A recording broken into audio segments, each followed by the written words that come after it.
Jehovan xoay đón si ikalangu kan rang cham turing o kan ra thua phang kim in belin kan rang cham turing ikalangu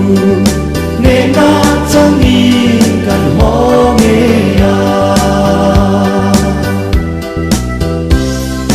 chum lam le on lam Firma kara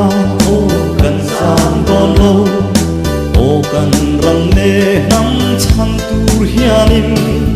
misrang en polo lian thin ma se o kan zo ram lo lung phang su ikalangu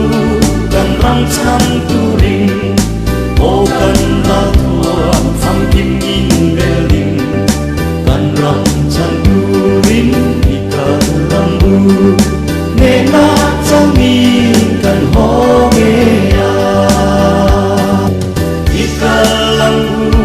kan ram chang turing o kan ra thua phang kim in belin kan ram